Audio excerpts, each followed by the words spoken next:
नमस्कार, good morning. आज की क्लास में एक बार फिर से देखते हैं कुछ क्वेश्चन जो कैलेंडर से रिलेटेड क्वेश्चन हैं।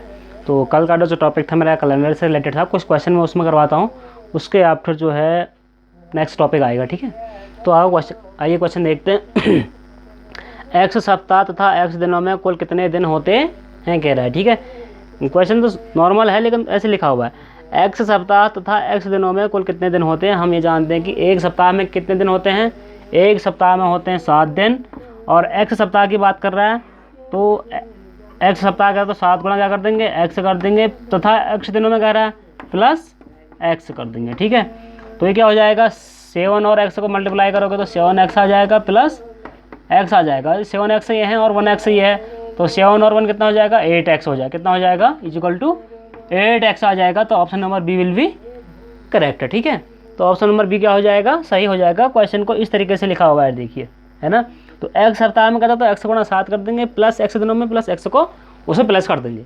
नेक्स्ट क्वेश्चन कहता है पी सप्ताह तथा क्यू दिनों में कुल कितने दिन होते हैं। पी सप्ताह, तो पी को क्या कर दोगे, 7 से मल्टीप्लाई कर दोगे 7p, तथा क्यू दिनों में प्लस क्यू, दोनों को क्या कर दोगे, प्लस कर दोगे। तो 7p प्लस क्यू, option number C will be correct. तो ये वाला ऑप्शन हमारा क्या कर रहा है, मैच कर रहा है, क्योंकि पी और क्यू क्या है, दोनों डिफरेंट, दोनों प्लस तो हो नहीं सकते हैं। तो 7p प्लस क्यू फॉर्म इस फॉर्म में रहेगा। ठीक है, इस क्वेश्चन में हम देखते हैं, देखिए, लेखक का जन्म 2 जनवरी 1946 को हुआ, तो वह सप्ताह का कौन सा दिन था कह रहा है। ठीक है, अब हम इसमें क्या करना है, डे फाइंड करते हैं। तो जो 2 जनवरी 1946 है, हमारे पास है 1900, इसको हम कर देते हैं 1945 प्लस कर देता हूँ 2 जनवरी 1946 का जो 46वां जो वर्ष है वो अभी पूर्ण नहीं हुआ है, तो 1945 वर्ष क्या हो गया है, पूरा हो गया है। इसके मैं 3 पार्ट कर देता हूँ। एक में मैं 1600 निकाल देता हूँ, 1600 प्लस 300 प्लस 45 वर्ष है, 3 भाग में बांट दिया गया।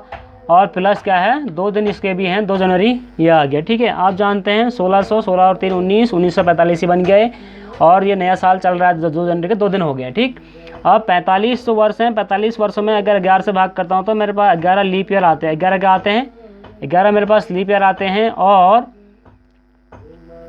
उसके बाद घटाता हूँ तो 34 मेरे पास क्या आते हैं, नॉर्मल ईयर आते हैं। क्या आते हैं, नॉर्मल सामान्य वर्ष आते हैं। ठीक है, और 2 दिन मेरे पास ये ऑलरेडी हैं, 2 जनवरी के 2 दिन हैं। ठीक है, अब मैं देखता हूँ कि 1600 में जो हमारे पास ऑड डेज आते हैं वो 0 होते हैं, 400, 800, 1200, 1600, 2000 में ऑड डेज 0 होते हैं। 300 में जो ऑड डेज होते हैं वो +1 होता है। और 11 वर्ष में जो लीप ईयर है, 1 लीप ईयर में 2 ऑड डेज होते हैं। तो 11 में जो होगा हमारे पास 11 2 22 प्लस 22 जो है हमारे पास अतिरिक्त दिन आ जाएंगे, और 24 नॉर्मल ईयर है, 34।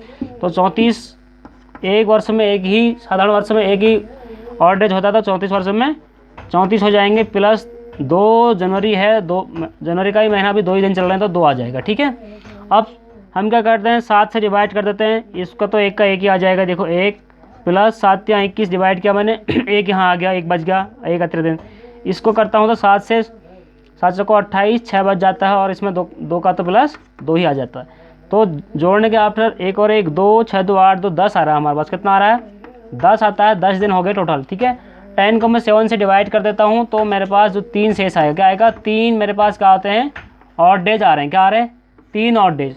तो 3 जब ऑड डेज आते हैं तो रविवार में 0 होता है, सोमवार में 1 होता है, मंगल में 2 होता है, बुध में 3 होता है। तो हमारे पास कौन सा दिन होगा, तो उस दिन क्या होगा, बुधवार होगा। ठीक है, यानी कि अगर 0 ऑड डेज आता है तो रविवार होता है, 1 ऑड डेज आता है तो सोमवार होता है, 2 में मंगल, 3 में बुध होता है। 3 हमारे पास आया ना ऑड डेज, तो हमारे पास क्या होगा, बुधवार होगा। तो उम्मीद करता हूँ ये समझ में आया होगा आपको, ऑड डेज क्या होते हैं, इससे सारी जानकारी मैंने इससे पहले वाली क्लास में आपको पूरा बताया हुआ है। क्वेश्चन ये कह रहा है, देखिए, कि आज मंगलवार है, आज से 62 दिन बाद कौन सा दिन होगा। ठीक है, तो इस तरीके से क्वेश्चन भी आ सकता है आपके एग्जाम में। ठीक है, प्रत्येक जो दिन होता है 7 दिन के बाद रिपीट हो जाता है। माना कोई अगर 1 तारीख को मंगलवार है, 1 को मंगल है, सपोज दैट 1 तारीख को मंगल होता है, तो फिर सीधे 7 को मंगल होगा। अगला मंगल कब होगा, 7 को मंगल होगा। फिर अगला मंगल 14 को भी मंगल होगा। ठीक है, फिर अगला मंगल कब होगा, 21 को भी क्या होगा, मंगल होगा। यानी कि 7 दिन के बाद दिन क्या होता है, रिपीट होता है।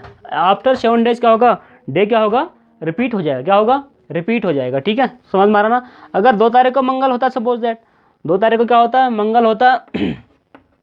तो फिर 9 तारीख को मंगल होगा, अगला मंगल कब होगा, 9 तारीख को मंगल होगा। समझ में आ रहा ना। तो 7 दिन के बाद दिन क्या हो जाता है, रिपीट हो जाता है। तो इसी प्रकार से इस क्वेश्चन में क्या है ना, अब देखो ये कितना है, आज से 62 दिन बाद करता है, 62 आज से 62 दिन, 7 दिन के बाद तो क्या होगा, दिन रिपीट होगा।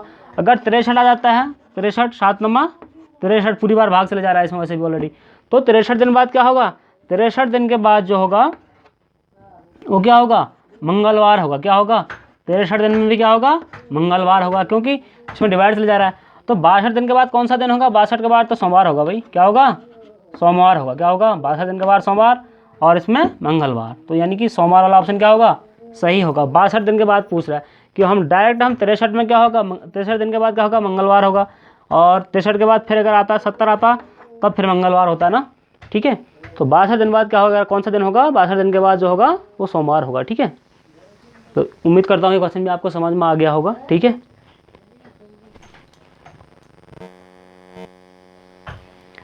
क्वेश्चन ये कहता है यदि आगामी परसों रविवार है ना, आगामी परसों रविवार है तो आगामी कल के दिन गत परसों का कौन सा वार होगा। ये भी रीजनिंग का क्वेश्चन है।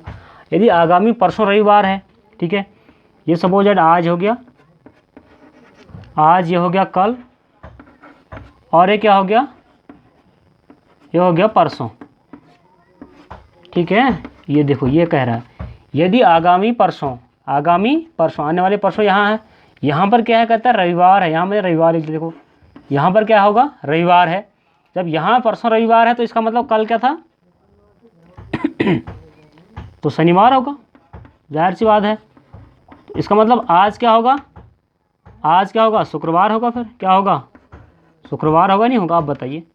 देखिए ये कहता है कि यदि आगामी परसों रविवार, आज कल परसों रविवार है तो हम अनुमान लगा लेंगे कि कल का मतलब यहाँ शनिवार, यहाँ शुक्रवार, शनिवार रविवार बन रहा ना। तो आगामी कल के दिनगत, आगामी कल, आगामी आने वाली कल ये थी, कल के दिनगत, ये गत मतलब बीता हुआ, गत ये हो गया। ठीक है, गत परसों का कौन सा दिन था, परसों का, तो ये होगी आज, यहाँ हो गया माना सपोज उस हिसाब से आज कल परसों।